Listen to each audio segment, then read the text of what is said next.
Welcome to Podjunction, where business meets podcasting. Whether you're on a morning jog, driving to work, whipping up a meal, or just simply taking a minute for yourself, our weekly bite-sized episodes promise fresh insights from successful podcasters who have cracked the code of using podcasts to grow their business. So whether you're a podcasting newbie or a seasoned podcaster, this episode is for you.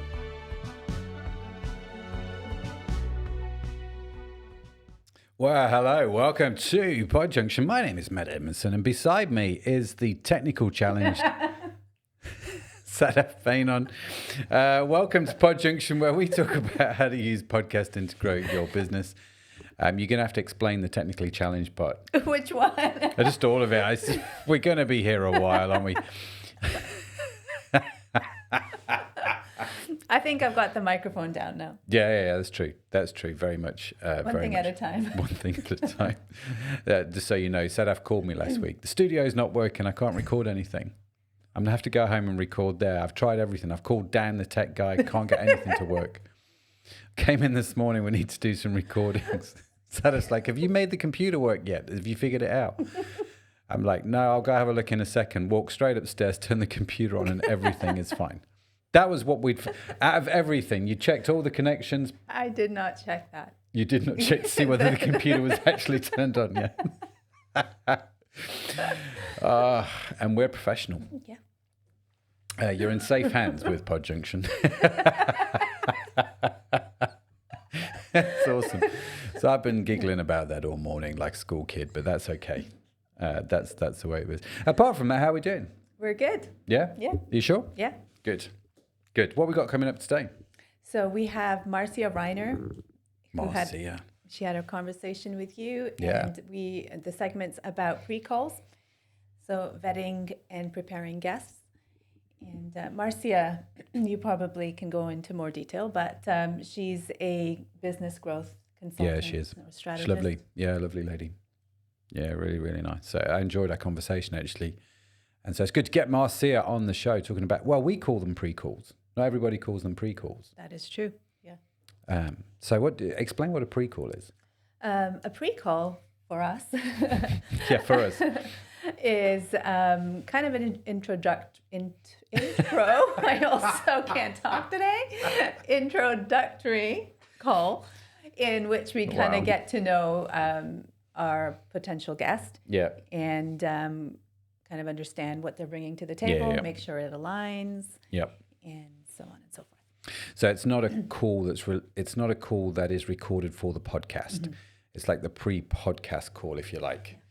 Introductory, I think was the word you were looking for. Yes, that's the one. An introductory call.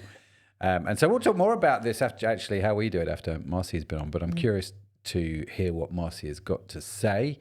So are we jumping straight into the clip? I could ask a question. Okay. Okay.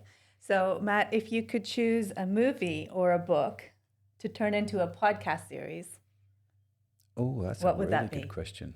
And you can even talk about what the format would be if you wanted. If I could choose a movie or a book to turn into a podcast series, that's a really interesting question because the books that I read most, like novel-wise, would be like the Jack Reacher series. Don't think that would make a good podcast. I mean, it would make an interesting podcast from Malcolm Gladwell's point of view. You know, the Pushkin stuff that they do. Have you heard what they're doing now with podcasts? No. Oh, it's unbelievable. They're doing some really great stuff. If you haven't done so already, check out The Bomber Mafia, which is actually one of Malcolm Gladwell's books. And what they're doing is rather than just doing audio like we're doing it, they're going back to old school radio. So there's clips, sound clips and music and all that sort of stuff. So they're really increasing production value. I don't think I'd do that with Jack Reacher, though. I think that wouldn't make sense. So what else would I do as a podcast series, a book or a film? I would like to do a podcast series where I sit down with Mr. Miyagi from The Karate Kid. I would call the show The Wisdom of Miyagi. Okay. And he could just explain his little sayings. And we could do one episode per Miyagi saying. And where it would just be like this, just be a conversation. Yeah. He could teach me a karate move. and then he could teach me a wise Miyagi saying, and then we could get into it. I think that'd be quite good fun. That sounds like a lot of fun, actually. Yeah, do it. The wisdom of Miyagi. Yeah. If you're watching this on video, write in the comments what you would do. I'm kind of curious. Unfortunately, you can't comment on podcasts yet. I suppose you could write it in the reviews, but then anybody reading the reviews would they come across and go, "Oh, it doesn't make any sense to me." Yeah. Or you can just email us. Yeah, I'll write it on social media. Yeah. Go find us on Instagram, Podjunction. Tell us what you would do. What TV show or book would you turn into a podcast? And what would the format be? It's a great question. Love that question. You're welcome. Okay, let's get. You're redeeming yourself a little bit now. Don't speak too soon. Okay. Still early on. Yeah, still early doors. So let's get Marcia on quick before it all changes. Here's Marcia. So just explain to those that might not know what you mean by a pre-call and what's your pre-call process? So I get, and I like to, I'm extremely happy and proud. I get a bunch of podcast hunters that send me emails. Hey, I got this great guest, John Joe. He does this and he'd be a perfect for your podcast, and then gives me their bio. Some of them are good. Some of them are bad in setting me up for a call. But I'll read through it, and if I like the content or I think I could get a good angle, I bounce back my calendar and say, book a 15-minute pre-call. And for that is purely, I want to see that the person can talk, they're engaging. I want to also set them up for a good recording. I record for video as well as audio. So I want them to have good facial lighting. I want them to have a microphone. And then I want them to think about the direction we want to take them. And I prep them to say, give me a bunch of value. Tell me everything, all the juicy secrets you can about your topic. And usually it takes me 15 minutes. And then at the end of that, I book my release date. Then I book the recording time. And I book out an hour. My podcasts are 30 minutes, so it gives me a little, slush room. And that's what the pre-call is for. And funny enough, I've had guests ask me why I do a pre-call and has it been successful, or do I feel it's a waste of time? And I've brought on a couple of guests that I'm like, one guy had this fantastic idea of growing business. And really what his pitch was to sell memberships to this vacation club. And his pitch was how to grow your business and get more clients to stay with you. And I thought, that's great. Tell me more. And it was all about that. And I'm like, hey, dude, I'm sorry, I can't have you on my show. Yeah. What? And I'm like, I'm not going to sell vacation sales memberships. I want all my guests to provide value in some way that they can engage with the audience. So I asked them to have a lead magnet, but not to sell vacation memberships. Yeah. It didn't work for me. That's interesting. So pre-calls are valuable. Yeah. And I like that because you use them to screen your potential guests. And not everybody that applies to come on the show ends up with a pre-call, and not everybody that ends up with a pre-call ends up being recorded for your show. You kind of filter, don't you, at these stages. And we still do pre-calls on all of our podcasts. And we've got 4 now. And so, we're like, no, we're pre-calling everybody because it's so valuable. It gets everybody on the same page. So you probably came in and you thought you were going to talk about e-com. And I think I had you on and we talked about the process of bringing memberships in, right? Or subscription models or something like that. So we even went down a pathway that you weren't even thinking of going, but it added value. Yeah, it's absolutely necessary, I think. No, I totally agree that the pre-calls are good. The pre-calls I think are essential. Do you do your own pre-calls, or do you have like people in your team do the pre-calls? Because we have a mixture. Sometimes I do them. Sometimes one of the producers depending on the show, we'll have a producer do the pre-calls. I have a VA. I haven't passed this on to her yet. However, one of my objective is to hire podcast support because I'm doing it myself. So I do the pre-interview, that's 15 minutes. Then I do the podcast recording, which is an hour. Then I do the production, which is probably another hour. I'm pretty quick at it. And then I do the distribution of it. So now I'm in 3.5 hours a week on my podcast. That's a lot. Yeah. So I'm looking to farm the production off. And then I'm looking to farm some of the hunting off, some of the interviews and finding me guests and things like that. But right now, 185 episodes, and it's all been me. Yeah, wow. I mean, that's good go. I mean, that is really good go. If you're intrigued and want to dive deeper into this conversation, check out Podjunction Cohort, where you can listen to the complete interview and much more. Simply visit thepodjunction.com for more information about how to join. Welcome back, Marcia. What a legend. And do check out Profit with a Plan podcast. She's had some great guests on the show, including me. I was low down on the list. She's had much better guests than me on the show. But do check it out. And like you say, you can listen to the full interview on Cohort, although it's changing its name to Podjunction Plus. Just heads up, because it's a lot easier to remember. But more details about that coming in the next few weeks as we figure out what we're actually doing. But because we don't actually know fully yet. But the conversation with Marcia was great. And I remember being on her show. I remember her pre-call process. I can't remember how we got into doing pre-calls. Do you remember how we did that? I don't know if it was intentional in the sense of, I don't remember sitting down going, oh, pre-calls would be a good idea. No. I think it's just something that we just did because it just made sense. Like, let's have a call and talk about the podcast. Because we were new to podcasting. The chances are the guest was new to podcasting. Yeah. But then we come across people who do podcasts without pre-calls as well. So, which I also find interesting. And so pre-calls aren't everybody's cup of tea. I don't think it's something you have to do, but it's something that we choose to do, right? Mm-hmm. Yeah. Do you, I'm trying to think who we came across. I really should ask everybody if they do pre-calls. I can't remember out of, I guess, which ones don't. But what about Ben Shapiro? I can't remember. I can't remember for sure either. But yeah, I think they have a much better screening process at the start. Yeah. So I think it's interesting with pre-calls. We do them. Some people don't. But the reality of life is you definitely need like a screening process before you record the podcast episode. I mean, in theory, would we save time by not doing any pre-calls, just record the podcast and then don't air the ones that we think are useless? Yeah. Do you see what I mean? Yeah. Yeah.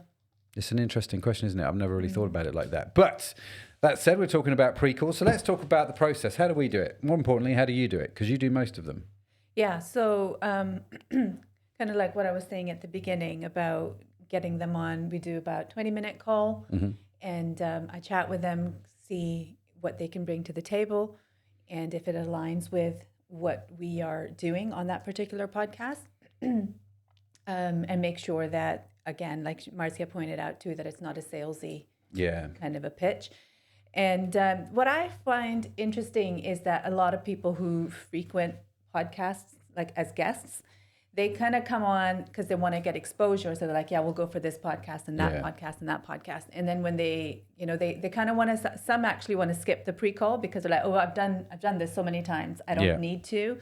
And I get that, but I still want to touch base with them because I want to be able to make sure they are going to be able to riff with you and that also what they're wanting to communicate is actually sitting well with us. And I think the other thing is our structure and what we're doing on different podcasts varies. So like Push to Be More is so different. Like people come on thinking they can talk about their business or their expertise, but actually it's not just that. Yeah. There is room for that, but there's other things as well. So I often find people are quite surprised when I do the pre-calls for that particular podcast, which is nice for something different for them as well. Yeah, it is. I think, because the thing that we find works well on podcasts, especially podcasts like Push, where you're interviewing somebody, is vulnerability, right? And the ability to go deep quickly. Yeah. because you don't want to spend 45 minutes just waiting around for somebody until someone tells you anything interesting. You want to get there pretty much straight away. Yeah. And so we find that actually the pre-call is a really good way of preparing them for that. So if we recorded the podcast straight away, it would take 20 minutes for them to get warmed up. Do you see what I mean? Sure. Whereas the pre-call, I think, really helps them, especially because they're not, a lot of people that come on Push haven't been on podcasts before. And so how do you prep them for that? How do you get them to a place where they're going to be ready and vulnerable? Okay. So again, depending on the podcast. So like with Push and even What's the Story, kind of explain the structure to them. So what we're actually looking for as far as the conversation, not that we're prescribing it, but we've kind of got these areas that we want them to think about. Yeah. And so I don't go into depth about what that's going to be, just headlines. And sometimes not even that. It just depends on the person. And with others, it's more like, well, you're an expert in this field. What do you want to talk about? What's top of mind? And make sure that it kind of connects with the rest of where our content is going and what we're doing in that space at that time. Yeah, no, very good. Very good. So pre-calls. Would you so Marcia, when she talked about them, she 15, 20 minutes, same sort of time. She wanted I love what she said. She wanted to find out, one, if they could talk. Yeah. Which I think is a prerequisite to being on a podcast, really. But very worthwhile, because bizarrely not everyone can. Sometimes I'm not trying to prescribe what Marcia meant by this, but in my head I'm kind of thinking there are people that come on a show that can talk, obviously, but can they be understood is maybe a better way of saying that. And one of the things that I find makes a great podcast guest and a great podcast host is just tone of voice and the energy in their voice. Yeah. So the guests on the whole that make the worst guests are the ones that try and sell all the time. The next worst guests are the ones that just are as dull as dishwater. Does that make sense? Yes. The ones that just talk in a monotone voice like this, and there's no intonation in anything that they're saying. I find it really hard to talk like that. But also, sorry to interrupt. No, you're not. Also, when they just give one word answers or just like it's really hard to have a conversation. So that's another thing that these are things that you quickly pick out on them pre-calls, like if they just give one word answers, and you just. You're going to get real tired real quick if there's no conversation going on. So that was the second thing she said, do they talk? The next thing was, are they engaging? And so we're listening for tone of voice. We're listening for energy, passion, really, about what they're talking about. Are they engaging? Are they helpful? Are they asking questions themselves? In your head, when you're listening to them talk, you're thinking about your guests going, would my guest be interested in this topic? Unless you're doing, would my audience be interested? Not my guest. Obviously they're interested in the topic, but would my audience be interested in listening to this person talking about this thing? And I think you can take sometimes the dullest of topics and make them super interesting with the right guest. Do you know what I mean? Yeah. Sorry, I'm just thinking of... I'm thinking of a dull topic that we've had. Okay, I know which one it is too. We're not going to say it live on there because that would just be rude. So talk, engage, and set them up well. So again, especially with e-commerce podcasts, a lot of the guests that we have currently on the show, they kind of, and like with Podjunction, actually, people that come on the show are podcasters. So it's not like they don't know about podcasting.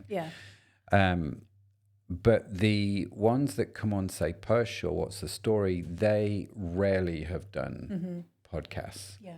They might have done one or two, but quite often they haven't. And so actually putting them at ease, if your guest is not a seasoned podcaster, for want of a better expression, is actually quite helpful, right? Yeah. Do they find that helpful when you do that? How do you do that? How do you set them up well? Or don't you? Yeah. Well, one of the things I get them to do is listen to some of the old, like the previous podcasts that have been done, because I think that's a good way for them to prepare to get to know you, because they don't get to do that until they get on the recording. So I think if they haven't already, I encourage them to go listen to some of the episodes just to get a feel for it. Yeah. Yeah.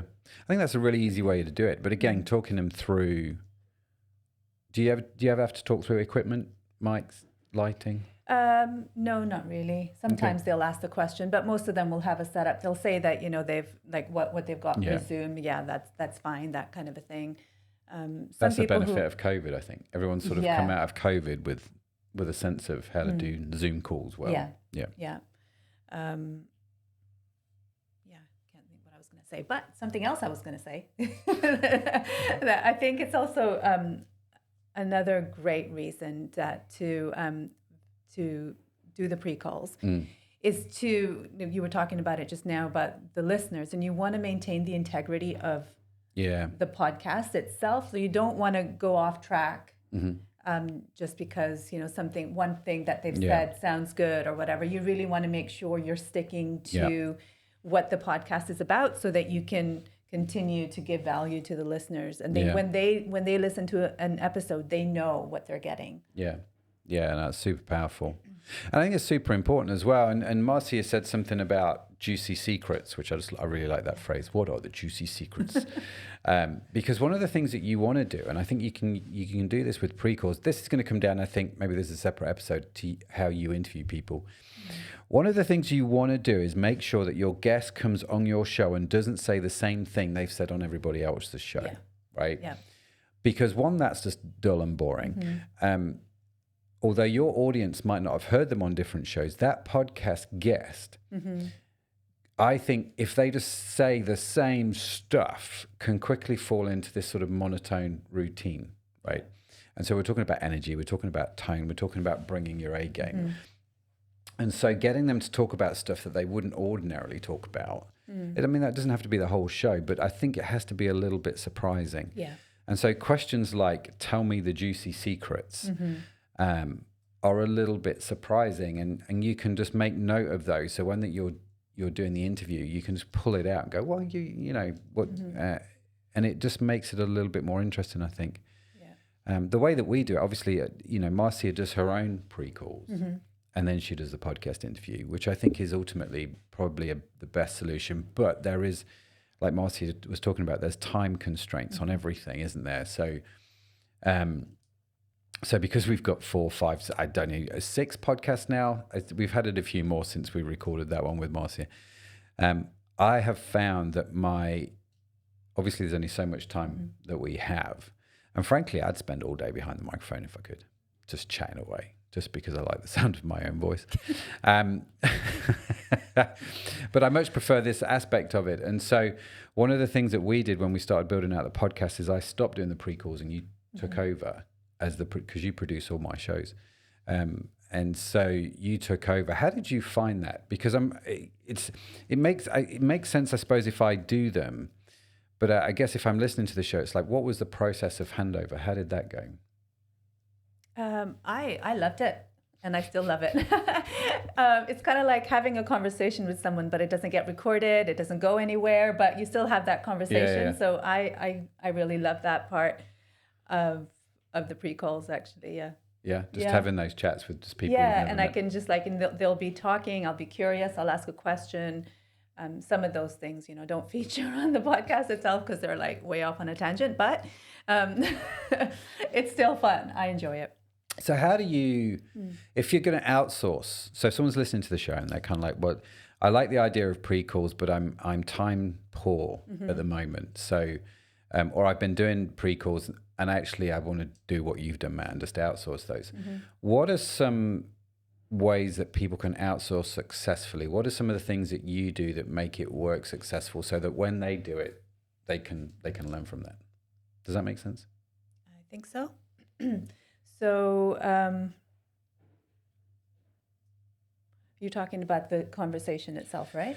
Yeah, like I suppose, how do you make sure that the guest is going to be good and that I think you use the phrase vibe or something. How am I going to vibe? Riff, I think was the phrase you used. Yeah, that's what I used. I think, well, for me, it's easier because I know you.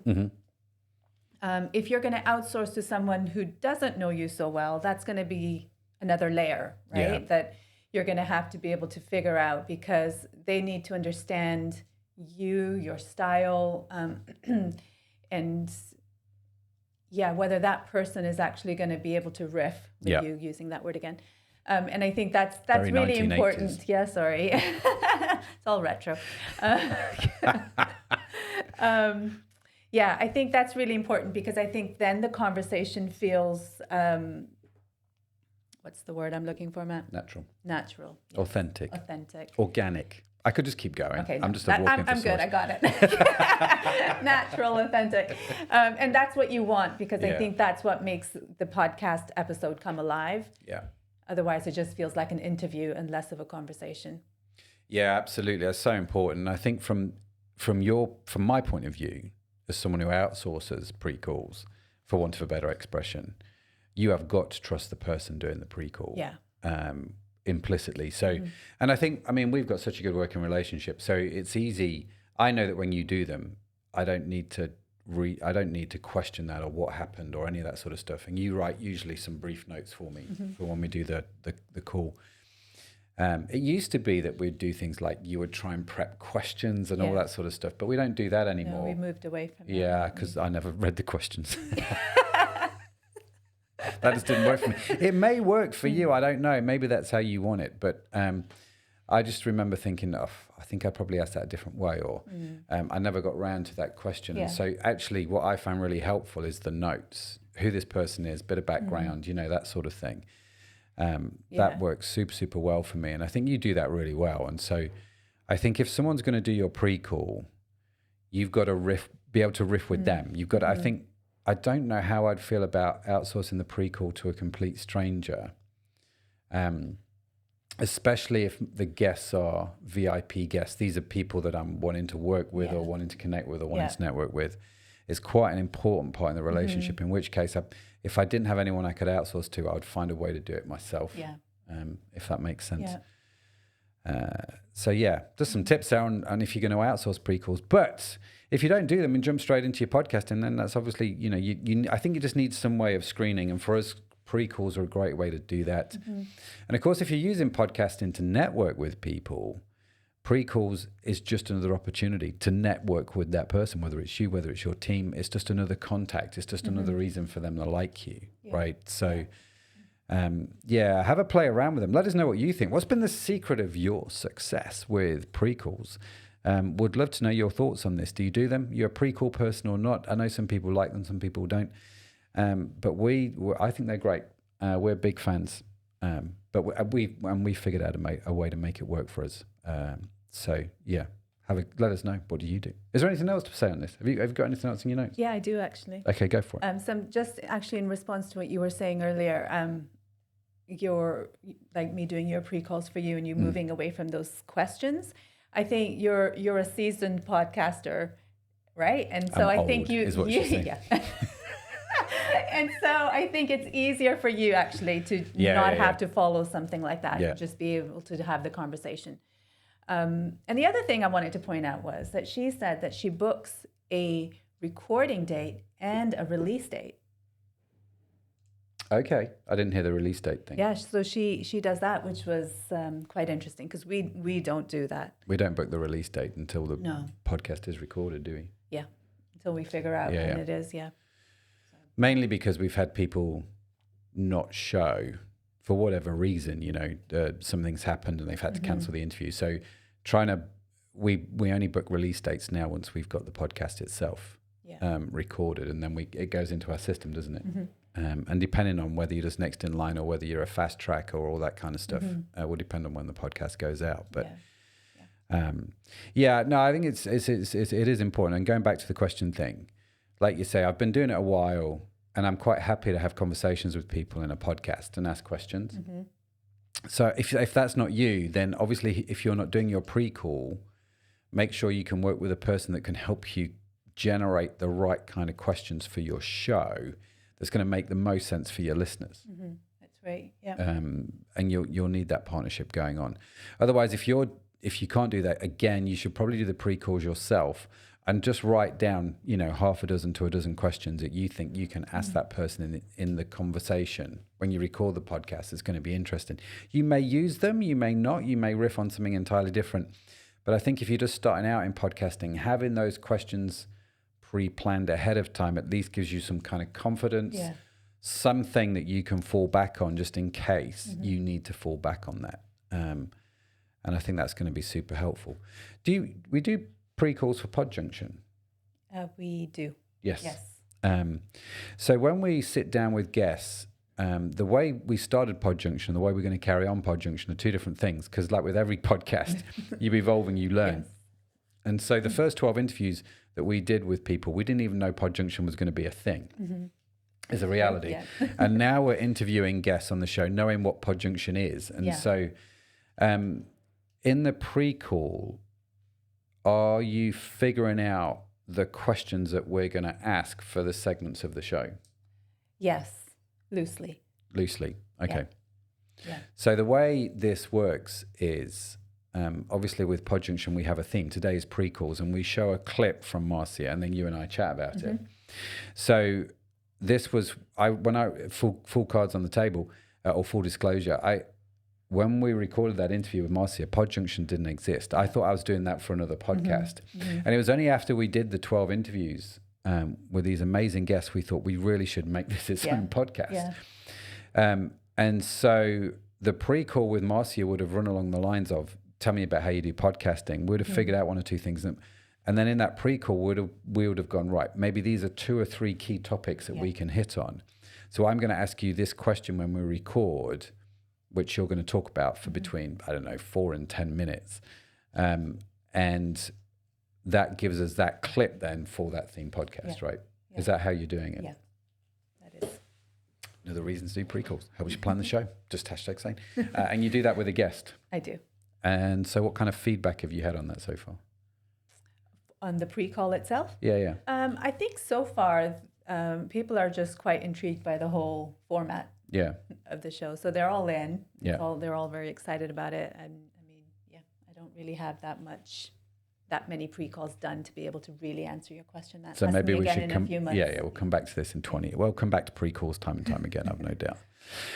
But I think hopefully you've got something out of this. We've gone a little bit longer than we normally would go, but I think it's an important topic. Maybe we should have done this over 2 episodes. No, we're good. Okay. It'll come back again. It'll come back again. There's so much more to say. But hopefully you got something out of this. What's coming up next? More Marcia Reiner. More Marcia. So we got Marcia Part 2 next week. Make sure you're subscribed to Podjunction and all that sort of good stuff. Because you're not going to want to miss it. We're going to carry on. What are we talking about with Marcia next time? You don't know, do you? You've got that look on your face which says, I please don't ask me that question. Oh, I can't believe you asked me. I'd rather talk about how I didn't turn the computer on.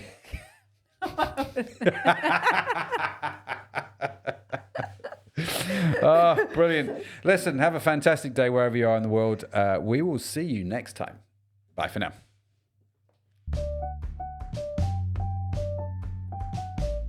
And that brings us to the end of today's episode at Podjunction. If you've enjoyed the insights from this episode and want to hear the full conversation with today's special guest, don't forget to visit podjunction.com, where you'll find more information about how you can join Podjunction cohort. Whether you listened while on the go or in a quiet moment, thank you for letting us be a part of your day. Remember, every episode is a chance to gain insights and to transform your business with podcasting. So keep on tuning in, keep on learning, and until next time, happy podcasting.